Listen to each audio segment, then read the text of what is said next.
Now to discuss is State Representative Pat Garofalo. Good morning, Pat. Good morning. How you doing? Doing well. How are you, sir? Never been better. Why does a guy like you who drives a Tesla give a crap about the president's new energy plan? Well, because my electricity rates are going to skyrocket, and it's going to make me pay a lot to drive my cool little electric car. So what does this do to and for Minnesota, this plan? Well, first of all, is to recognize that this is a very complex rule. You know, for many years, liberals have been trying to pass a carbon tax, so they've been trying to shut down traditional energy sources. And because they don't have a majority in the legislature or the Congress to do this, they're trying to do this through rule. Mm-hmm. So it's very complicated, very cumbersome. So that being said, the important thing to remember about this, and there's one thing listeners want to understand, it's that this has nothing to do with reducing global warming or reducing CO2 emissions. This has nothing to do with that. This is about money. Plain and simple, it's about using the federal government to steer money towards preferred industries. So what are those industries? Excuse me? What are those industries? Oh, like, they're buddies in the certain renewable energy industries. And it's important not to lump everybody in together into one bucket, because there's some really great things that are happening in energy right now. For example, wind energy is a lot cheaper than it used to be. Okay. It's some of the cheapest new sources that are out there. But there's some other examples of highly subsidized, for example, rooftop solar. That's exceptionally expensive and just doesn't provide any environmental benefit. And so if you take a look worldwide right now, all all greenhouse gas emissions on the planet. And this isn't about whether global warming is happening or not. They want to have this debate. That's fine. Let them do that. But the reality is this program doesn't do anything to reduce CO2 emissions.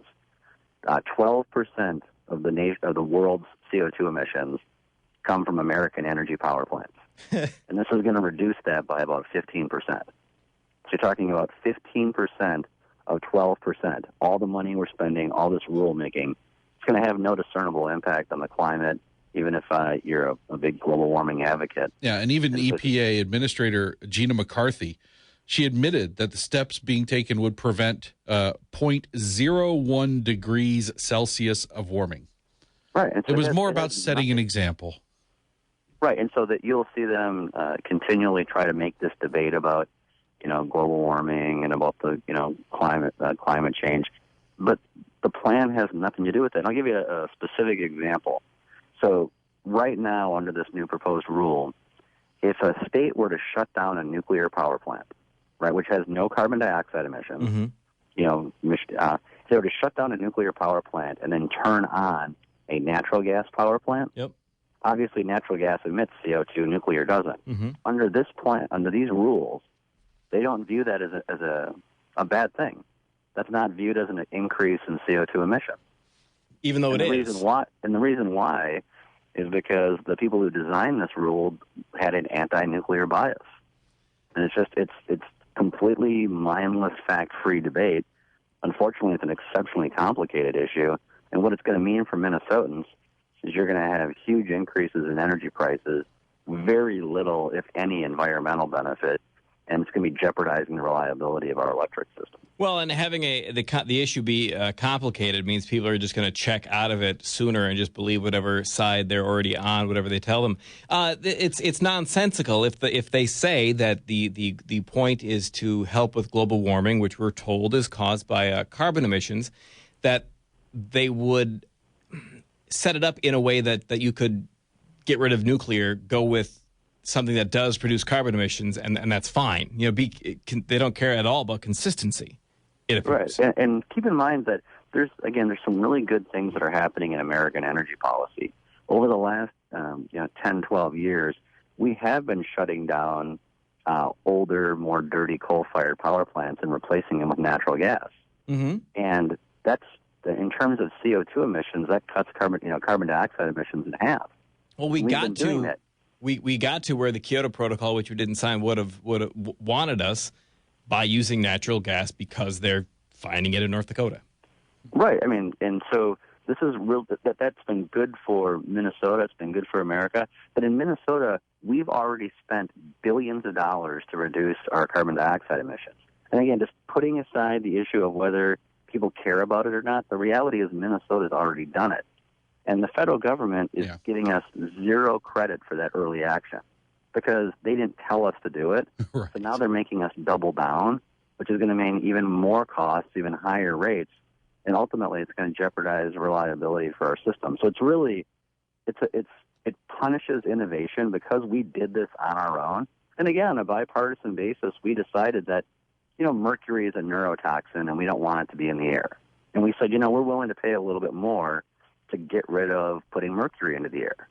And so we've done those things already, and now the federal government's punishing us by making us double down. It's really silly. We're talking with State Representative Pat Garofalo about the Obama power plan, how it's going to hike energy prices and destroy Minnesota jobs. Now, Pat, you said that a lot of the Minnesota has already done things that will reduce the carbon emissions and that are quote unquote environmentally friendly, and we get no credit for that. Well, let's take a look at healthcare. We had a good system there. That didn't matter. In comes Obamacare.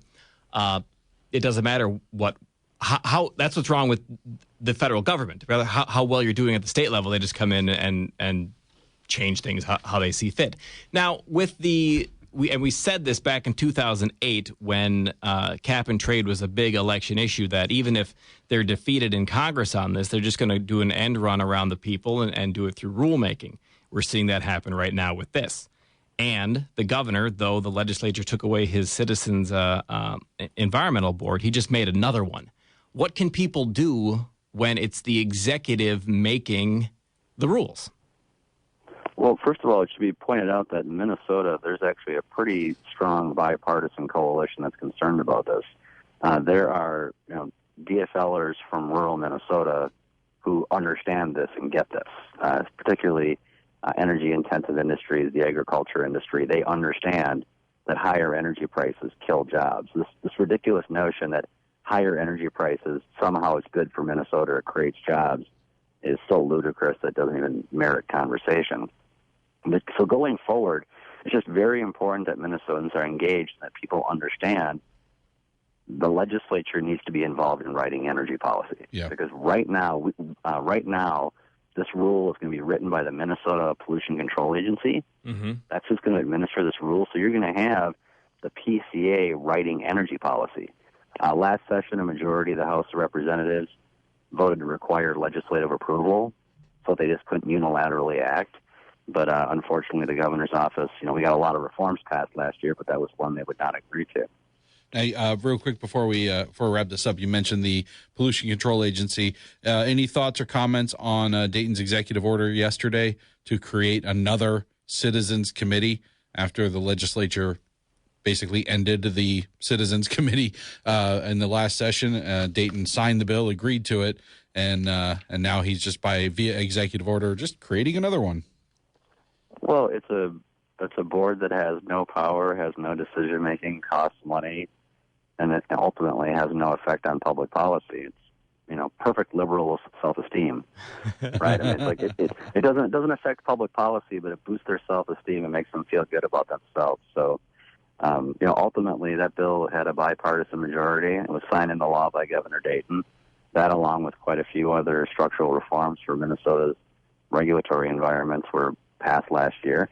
And I expect that next year, rather than rolling those things back, you're going to see us build off those and continue to have those successes going forward. Thank you very much, Representative Pat Garofalo. We appreciate your time today. We're going to continue on with this topic.